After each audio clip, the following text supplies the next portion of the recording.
Last 2 weeks 3 weeks مجھے نا غصہ زیادہ چڑھ رہا تھا چھوٹی چھوٹی باتوں کے اوپر. آئی واز گیٹنگ اریٹیبل, چھوٹی چھوٹی باتوں میں غصہ چڑھنا مجھے.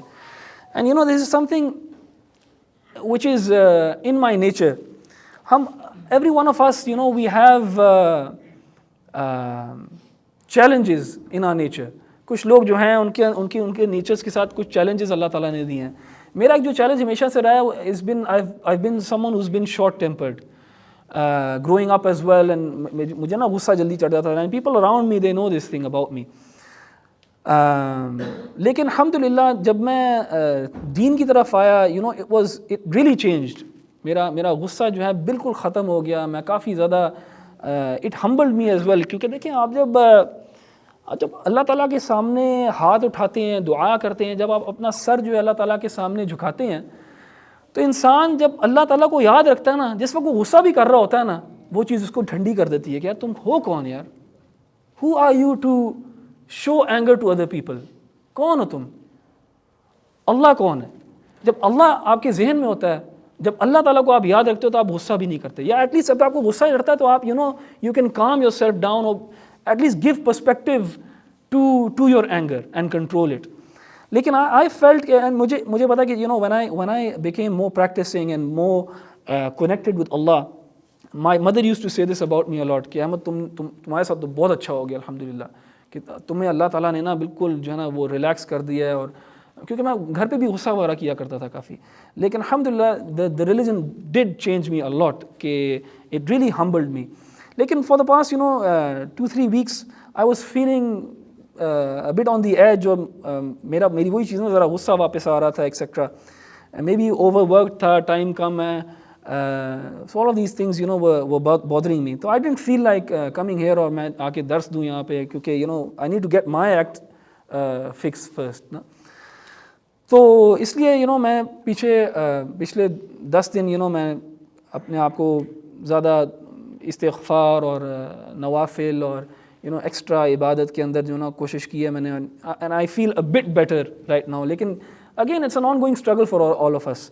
تو یہ میں شیئر کرنا چاہ رہا تھا, and I like to share this again to humanize myself as well, to my own self and to all of you as well, کہ میرے اندر بھی بہت کمی کوتاہیاں اور کمزوریاں ہیں جیسے آپ سب کے اندر ہیں, اور ہم سب اسی اسٹرگل میں انوالوڈ ہیں. we're all in the same boat, and بس اللہ تعالیٰ سے دعا ہے کہ اللہ تعالیٰ ہم سب کے لیے آسانی فرمائے. اینڈ دعا جو ہے نا اسی کے بارے میں پھر بات کرنا چاہوں گا, بیکاز دعا از something that has immense benefits.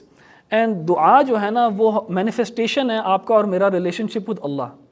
دیکھیں آپ کا اور میرا ریلیشن شپ ہے جو اللہ کے ساتھ, آپ سب کا ایک ریلیشن شپ ہے اللہ کے ساتھ, وہ بہت ایک پرسنل ہو جاتا ہے دعا کے اندر. جب آپ اور میں دعا کرتے ہیں تو ہمارا ریلیشن بہت ہی پرسنلائزڈ ہو جاتا ہے اللہ تعالیٰ کے ساتھ.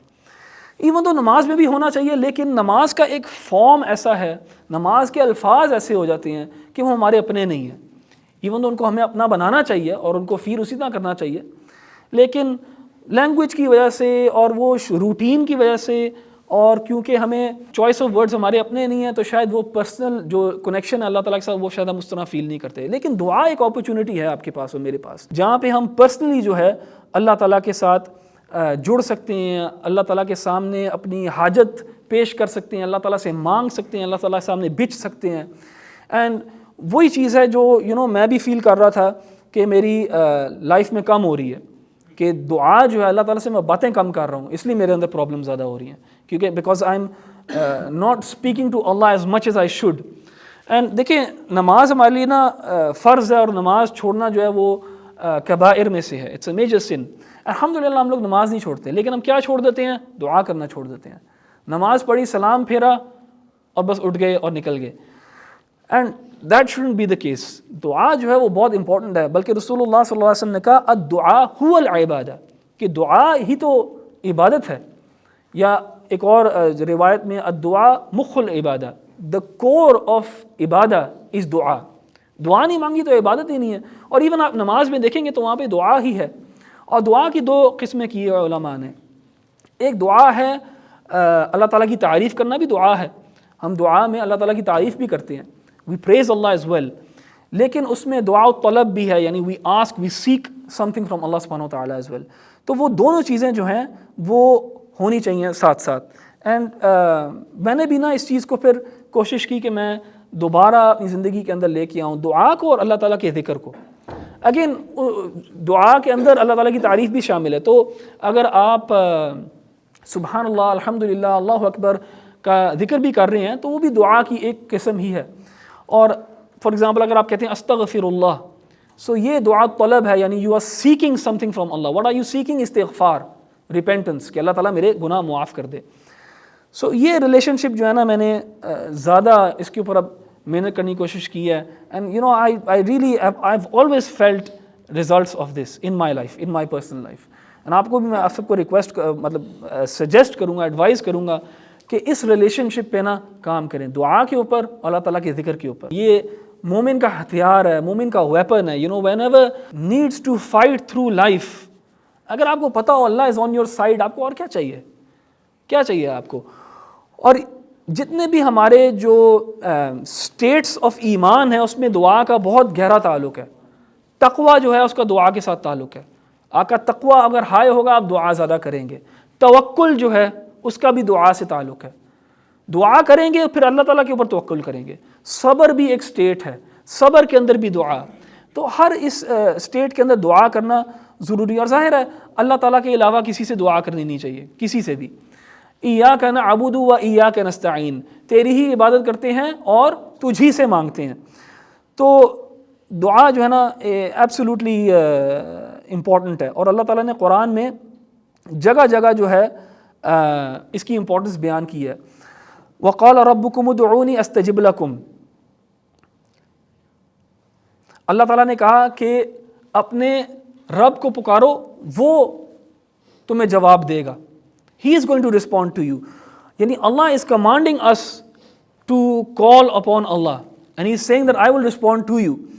إِنَّ الَّذِينَ يَسْتَكْبِرُونَ عَنْ عِبَادَتِي سَيَدْخُلُونَ جَهَنَّمَ دَاخِرِينَ, کہ whoever is too arrogant to call upon Allah, to worship Allah, then Allah is going to send them into the hellfire.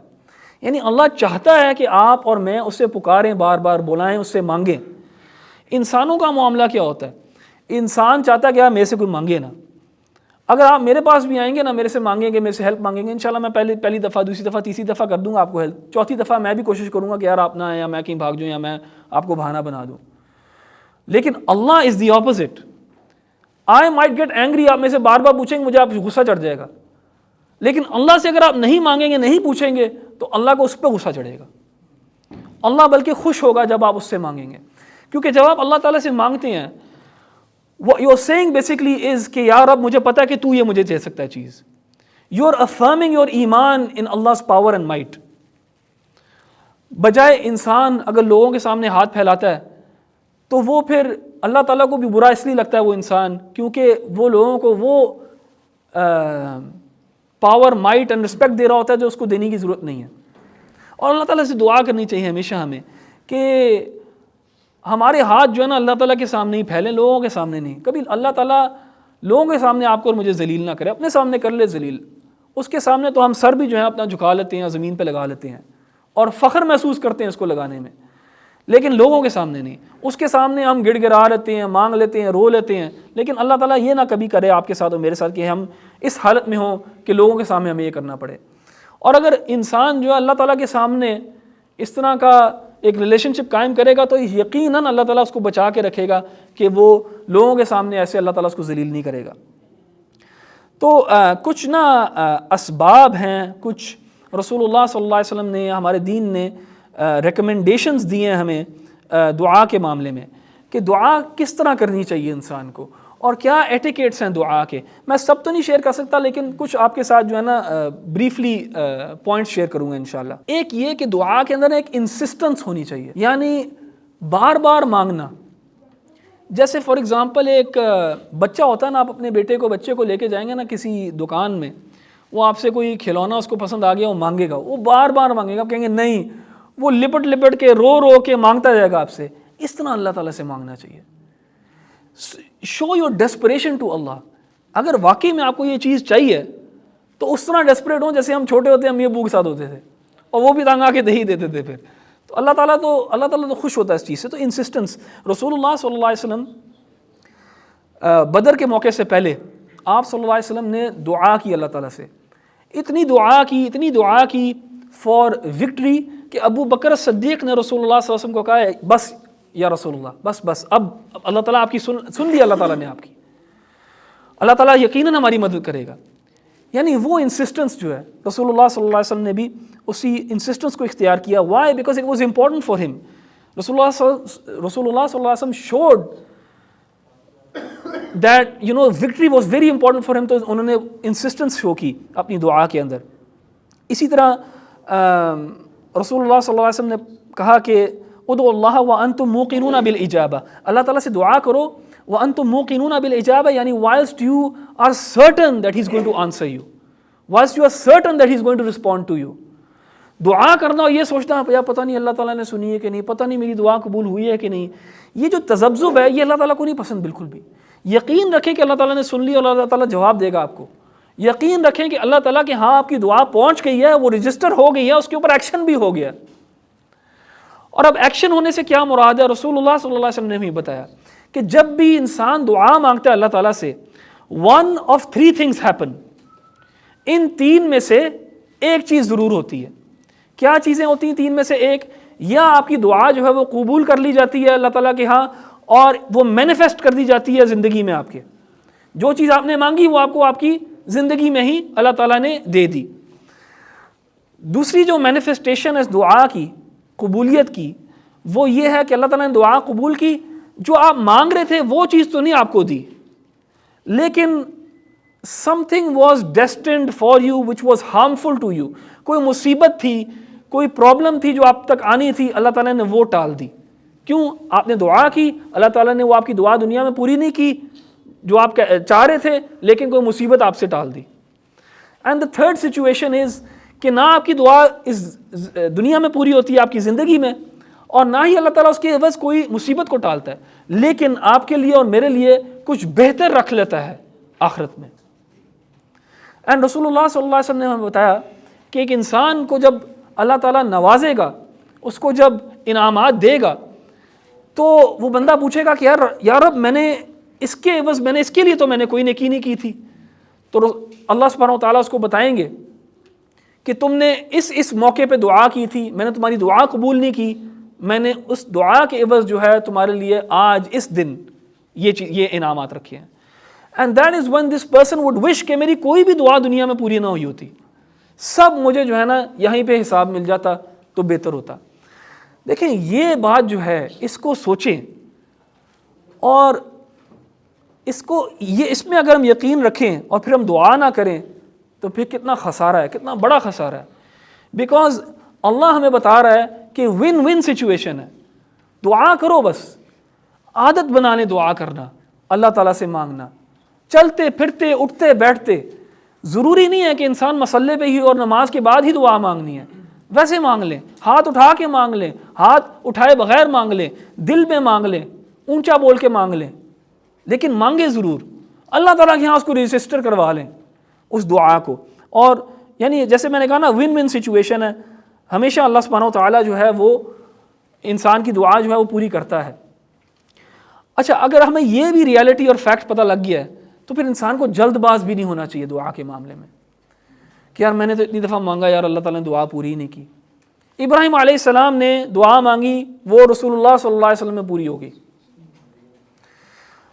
ابراہیم علیہ السلام اور اسماعیل علیہ السلام نے دعا مانگی, وہ رسول اللہ صلی اللہ علیہ وسلم کی شکل میں پوری ہو گئی.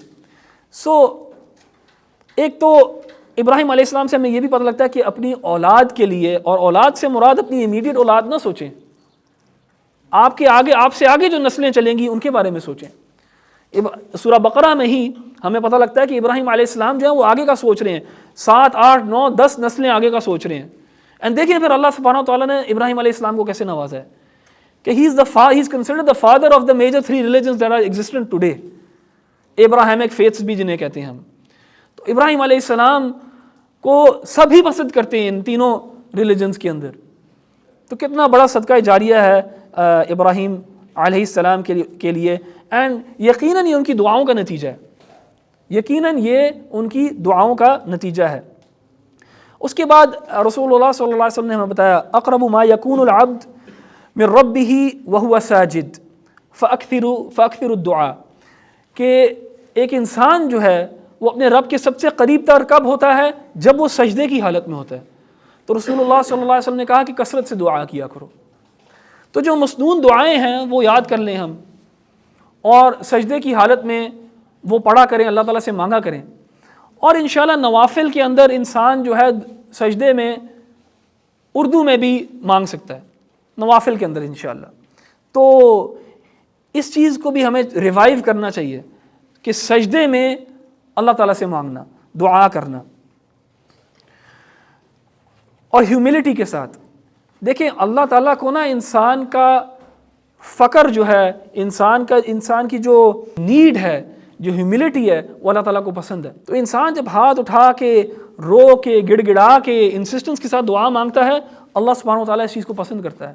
اینڈ یہ کیفیت جو ہے نا، یہ اسی کے اندر آ سکتی ہے جو واقعی میں یقین رکھتا ہو کہ میرا رب جو ہے ایک تو وہ سن رہا ہے اور وہ جواب دے گا، اور جو چیز وہ مانگ رہا ہے وہ دل سے چاہتا ہے مانگنا ہو، کیونکہ یہ ایسی چیز ہے کہ یہ you can't really fake it.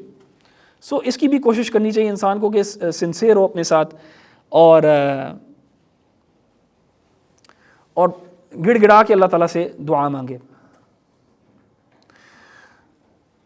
انسان جو ہے اپنے نیک اعمال بھی پیش کر سکتا ہے اللہ تعالیٰ کے سامنے کہ یا رب میں نے تیرے لیے یہ کیا، میں نے تیرے لیے یہ کیا، بس میری یہ دعا قبول کر لے. اس میں کوئی حرج نہیں ہے، اپنے نیک اعمال کو وسیلہ بنانے میں کوئی حرج نہیں ہے. ہمارے پاس ایک حدیث ہے، لمبی روایت ہے، جس میں 3 لوگ جو ہیں وہ ایک غار میں بند ہو جاتے ہیں. تو وہ اللہ تعالیٰ سے دعا مانگتے ہیں، اور کس چیز کو وسیلہ بناتے ہیں، کس چیز کو یوز کرتے ہیں، کس چیز کو سامنے اپنے پیش کرتے ہیں؟ اپنی نیکیوں کو جو انہوں نے خالصتاً اللہ تعالیٰ کے لیے کی ہوتی ہیں. Their good deeds that they have sincerely done for the sake of Allah, ان کو وہ پریزنٹ کرتے ہیں، and that helps them in their dua. تو اس میں کوئی حرج نہیں ہے، لیکن اس کے لیے انسان کو جو ہے نا کچھ راز ہونے چاہیے انسان کے پاس اللہ تعالیٰ کے ساتھ، کچھ سنسیئر ڈیڈز ہونی چاہیے جو آپ نے اللہ تعالیٰ کے لیے کی ہوں، تو ان کو پیش کرنا اس میں بھی کوئی حرج نہیں ہے. اسی طرح being good to your parents، ماں باپ کے ساتھ حسن سلوک، ماں باپ کے ساتھ احسان جو ہے وہ بھی جو ہے انسان کی دعائیں اس چیز سے قبول ہوتی ہیں. ایک تو ماں باپ بھی اپنی اولاد کے لیے دعا کرتے ہیں، لیکن انسان بھی جو ہے وہ مستجاب الدعا ہو جاتی، یعنی اس کی دعائیں جو ہیں وہ قبول کی جاتی ہیں. اینڈ اس میں آپ سب نے وہ سنا ہوگا اویس القرنی کے بارے میں، جن کے بارے میں رسول اللہ صلی اللہ علیہ وسلم نے کہا کہ یہ ایسا شخص ہے یمن میں who is so dutiful to his mother کہ جب بھی یہ دعا کرتا ہے تو اللہ تعالیٰ اس کی دعا ہمیشہ قبول کرتا ہے. کیوں؟ اس کے پاس کیا کوالٹی ہے کہ وہ اپنی ماں کے ساتھ جو ہے نا بہت اچھا ہے. اور یہاں تک رسول اللہ صلی اللہ علیہ وسلم نے کہا صحابہ کو کہ جب کبھی تم اس کو ملو تو اس سے دعا کروانا اپنے لیے. اینڈ پھر روایت میں آتا ہے کہ عمر ابن الخطاب نے رسول اللہ صلی اللہ علیہ وسلم کی زندگی کے بعد اویس القرنی کو ملا اور اویس القرنی سے ریکویسٹ کی کہ میرے لیے تم دعا کرو. سو the fact that he was so dutiful to his parents made him someone who was valued by Allah to such a level کہ وہ دعا کرتا تھا تو اللہ تعالیٰ قبول کرتا تھا اس کی دعا. تو ہمیں بھی جو ہے یہ ماں باپ کے ساتھ وہ تو ویسے بھی کرنا چاہیے، لیکن اگر ایک سیلفش انداز کے لیے بھی کرنا ہے، آپ نے کچھ حاصل کرنے کے لیے، تو it is this incentive for us. اچھا، سو اس کے بعد اپنے فیلو بلیور کے لیے بھی دعا کریں، اپنے لیے دعا کریں، اپنے گھر والوں کے لیے دعا کریں، اور مسلمانوں کے لیے دعا کریں. اینڈ جو آپ کے ارد گرد لوگ ہیں ان کے لیے دعا کریں، نام لے کے دعا کریں. اور رسول اللہ صلی اللہ علیہ وسلم نے ہمیں بتایا کہ اللہ تعالیٰ جو ہے پھر ایک کیا فرشتہ مقرر کر دیتا ہے جو کہتا ہے کہ اس کے لیے بھی آمین ہو، اس کے لیے بھی یہی دعا ہو، جو دعا مانگنے والا ہے اس کے لیے بھی یہی ہو. سو encouragement to pray for other people as well. When you're traveling, pray. مسافر کی دعا کے بارے میں رسول اللہ صلی اللہ علیہ وسلم نے بتایا. The prayer of the oppressed is also listened to. جو جن کے اوپر ظلم ہو رہا ہوتا ہے ان کی دعا بھی جو ہے اللہ تعالیٰ قبول فرماتا ہے. اور اسی طرح نماز پڑھتے وقت والدین کی اپنی اولاد کے لیے دعا. پھر کچھ اوقات ہیں، کچھ ٹائمز ہیں in which du'as are answered. کوئی بتا سکتا ہے کیا کوئی ٹائم بتا سکتا ہے کون سا؟ بارش اور جمعے کی گھڑی کون سی ہوتی ہے؟ وہ اصل کے زیادہ رائے یہی ہے ایسی اذان اور اقامت کے درمیان، بالکل اذان ہر وقت سنتے ہیں ہم، 5 وقت سنتے ہیں، اس کو یوز کریں اس ٹائم کو. اذان کے فوراً بعد جو مسنون دعا ہے وہ بھی پڑھیں، اس کے بعد دعا مانگیں. فرض نماز کے بعد، کسی بھی نیک عمل کے بعد بھی، فرض نماز کے بعد، بارش کے وقت، بالکل. اور دیکھیں دعا کے لیے کوئی اہتمام کی ضرورت نہیں ہے، یعنی وضو کی ضرورت بھی نہیں ہے. اگر وضو کی حالت میں الحمدللہ بہت اچھی بات ہے، لیکن اگر نہیں ہے تو دعا مانگ سکتے ہیں. ٹھیک ہے، تو قبلہ رخ بھی ہونا ضروری نہیں ہے، اگر ہو سکتے ہیں اچھی بات ہے، لیکن دعا اس قسم کی عبادت ہے، اور عبادت ہے کہ انسان کسی بھی حالت میں کبھی بھی مانگ سکتا ہے، اور کثرت کے ساتھ مانگنی چاہیے دعا. 2 چیزیں، ایک یقین کے ساتھ دعا مانگنا. یقین سے مراد یہ ہے اللہ از the one who can give this to you and who inshallah will give this to you, and at the same time have high hopes in Allah. اگر آپ مانگیں تو بڑھ چڑھ کے مانگیں، صرف وہ نہ مانگیں جو آپ کے ذہن میں صرف پاسبل ہے. You can ask for the impossible as well because for him it's possible, and that also shows you or shows Allah that you believe کہ Allah is able to do the impossible for you. And ادھر نا مجھے ایک یہ story ہے جو میں کوٹ کرتا ہوں, and I've shared this story maybe twice before. I don't know آپ لوگوں کے ساتھ کی ہے کہ نہیں, راہم کو شاید پتہ ہو اس اسٹوری کا, لیکن I feel کہ یار اتنی پاورفل اسٹوری ہے جو مجھے سنائی گئی تھی کہ I would like to repeat it. کسی نے یہ اسٹوری سنی ہے جو میں نے میرا ایک ازبیکستان کا دوست تھا, اس نے بتائی تھی, آپ نے سنی ہے سعد ودید؟ What's this? اچھا سعد نے آگے سنائی تھی. اچھا آپ لوگوں نے سے کسی نے سنی ہے؟ نہیں سنی, چلیں میجورٹی نے نہیں سنی. ہاں, so basically when I was in the UK in 2011-12 doing my masters, تو ادھر میرا ایک دوست تھا, بلکہ ہے الحمدللہ he's still there, Ali Erkaboyev, and Ali was from Uzbekistan. Ali Uzbekistan سے تھا اور UK میں رہ رہا تھا. اینڈ علی نے بتایا اپنے بارے میں کہ when he was growing up Uzbekistan میں 80s میں 90s میں, تو وہ اے ریلیجس تھا, یعنی ایتھیسٹ تھا. علی کہتا ہے کہ میں ایتھیسٹ تھا and I didn't really believe in Allah, اور کہتا ہے میں ایسی بحث مباحثہ بھی کرتا تھا مسلمانوں کے ساتھ, اور میں ان کو کہتا تھا کہ یار یہ اللہ کوئی نہیں ہوتا, بس ایسے ہی ہے. اس نے کہا کہ اس کا ایک دوست ہے, اس نے نا ایک دفعہ اسے ایک کیسٹ دی, اور وہ کیسٹ جو تھی ایک لیکچر تھا کسی کا, اور کہتا ہے کہ میں نے اس سے کہا یار کیا ہے, اس نے کہا یار لیکچر ہے تو سن تو صحیح. اس نے کہا چلو ٹھیک ہے میں سنتا ہوں. تو وہ اپنے گھر لے گیا اور اس نے اس لیکچر کو سنا کیسٹ پہ, and he was so impressed by the lecture. وہ لیکچر تھا توحید کے اوپر, اللہ تعالیٰ کی ایگزسٹنس کے اوپر اینڈ اللہ تعالیٰ کی وننس کے اوپر, کہ اس نے اپنے دوست سے جا کے پوچھا یار یہ کون بندہ ہے, یہ کس کا لیکچر ہے, کون ہے یہ؟ تو اس نے کہا یہ میرے استاد ہیں اور ان کا نام ہے محمد امین, تو یہ ان کا لیکچر ہے. اور یہ محمد امین جو تھے یہ میں خیال اسلامک یونیورسٹی مدینہ سے گریجویٹ کر کے آئے ہوئے تھے, اور ازبیکستان میں نا اس طرح پڑھا رہے تھے ایک چھوٹے سے کلوز سرکل کو, جیسے ہم نے یہاں پہ ایک کلاس شروع کی ہوئی ہے.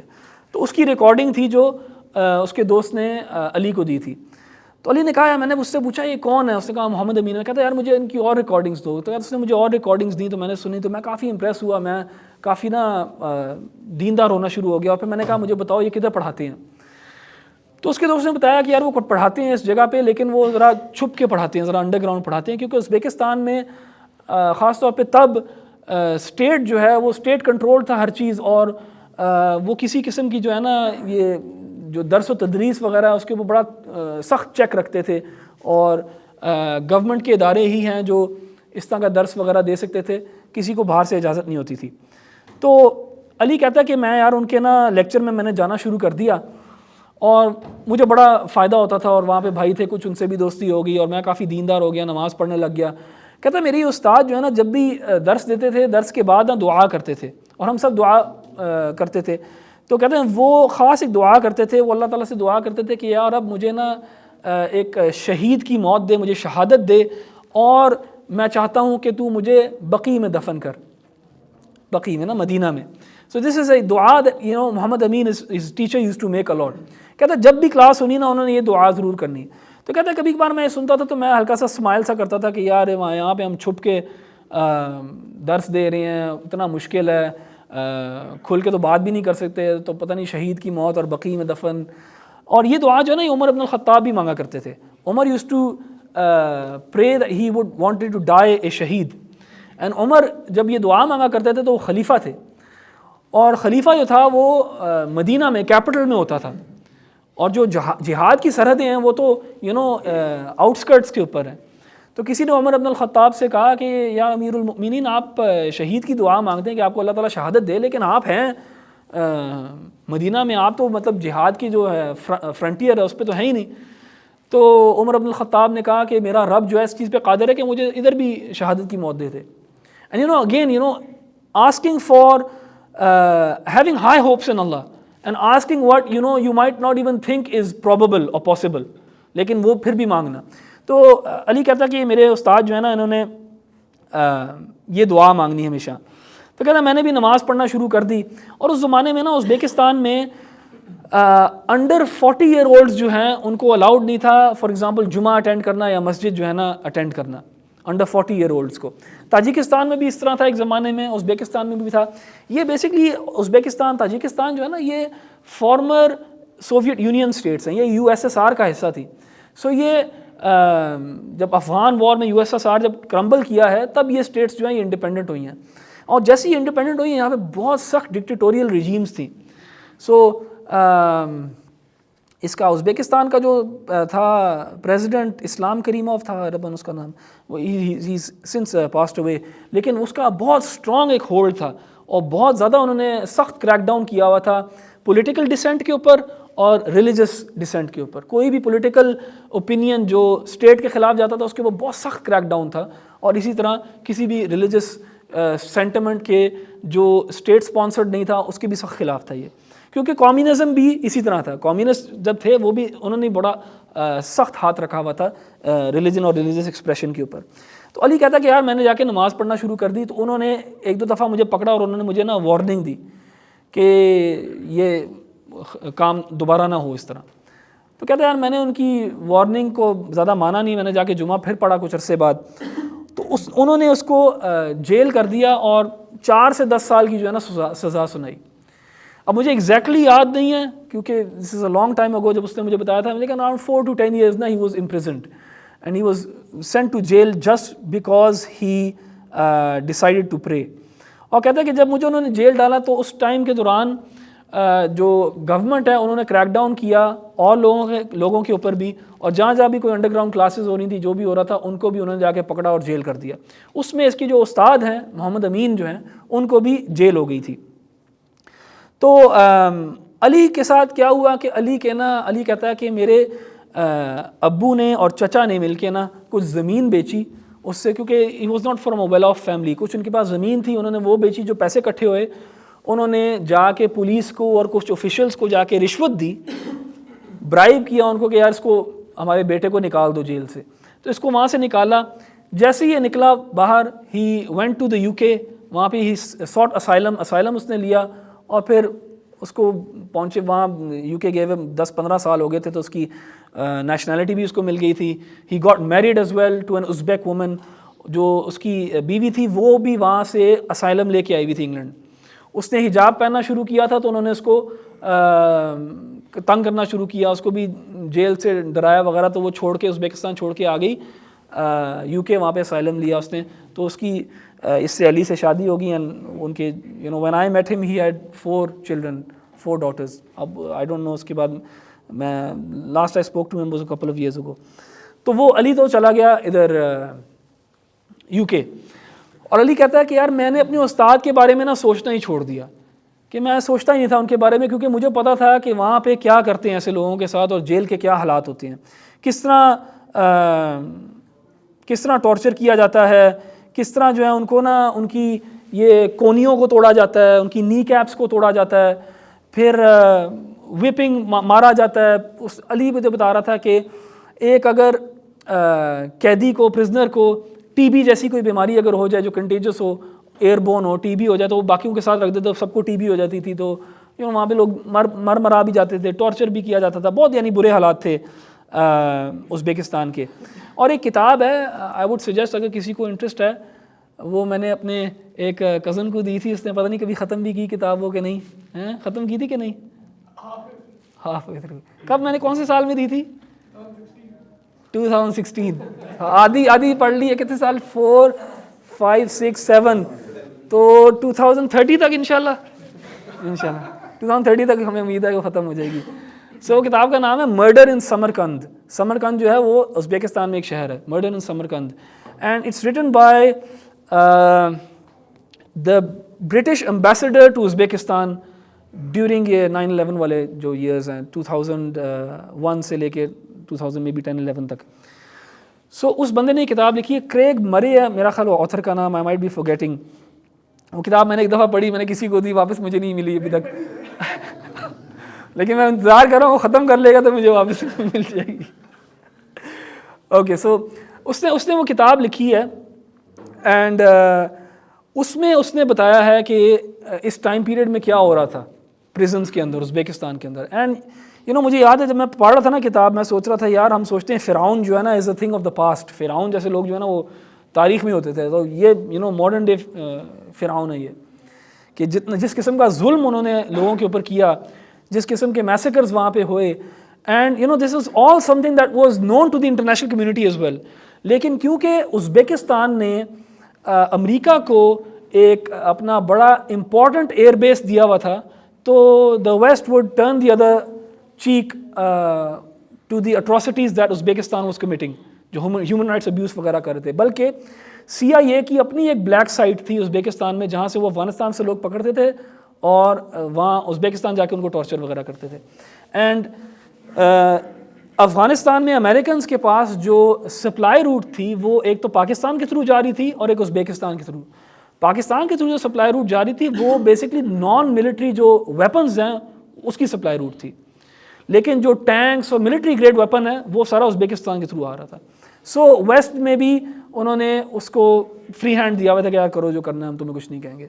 سو اس ٹائم پیریڈ میں بہت زیادہ پرسیکیوشن ہوئی ہے ازبیک لوگوں کے اوپر, اسپیشلی کچھ جو دینی جماعتیں ہیں, جو تھوڑی سی پولیٹیسائز دینی جماعتیں ہیں, ان کے لوگوں کو انہوں نے بہت زیادہ پرسیکیوٹ کیا. سو اراؤنڈ 2002 ایک یہ بندہ تھا مصطفیٰ آوازوز اس کا نام ہے, 35-year-old father of 4. اس کی انہوں نے نا he died in prison, ٹھیک ہے, یہ پریزن میں ہی ڈائیڈ. اینڈ وہ کیا کرتے تھے کہ جب پریزن میں کوئی بندہ مر جاتا تھا تو اس کے کافن میں اس کو بند کرتے تھے, لکڑی کے کافن کے اندر, اس کو تالا لگاتے تھے, وہ ایک سولجر کے ساتھ بھیجتے تھے گھر والوں کو, ان کو کہتے تھے صبح اس کو دفنا دینا, اس کو کھولنا نہیں ہے. تو یہ وہاں پہ ایک پریکٹس تھی, بیکاز وہ کسی ٹارچر یا کسی چیز کی وجہ سے ان کو مار دیا ہوگا, تو ڈنٹ وانٹ کہ وہ ایکسپوز ہوں کہ اس کو کیسے مارا گیا, تو اس کو ایک تابوت کے اندر باقاعدہ بند کر کے تالا لگا کے ایک سولجر ساتھ بھیج کے تو کہتے تھے اس کو بس صبح دفنا دینا. تو یہ بندہ جو ہے, اس کی ماں نے کیا کیا کہ اس کی وہ جو کافن ہے اس کو کھولا اور اس کی ڈیڈ باڈی کو دیکھا اور ڈیڈ باڈی کو نکال کے اس کی تصویریں لے لیں. وہ گارڈ ادھر ادھر ہوا ہوگا, سو رہا ہوگا, what ever. This is what the mother did, and the mother was later imprisoned as well. لیکن she took these pictures and she sent them to the international media. یہ Amnesty International وغیرہ کے پاس یہ pictures آ گئی تھیں. And وہ pictures جو تھیں اتنی gruesome تھیں کہ انہوں نے ascertain کرنے کی کوشش کی کہ اس کو مارا کیسے گیا.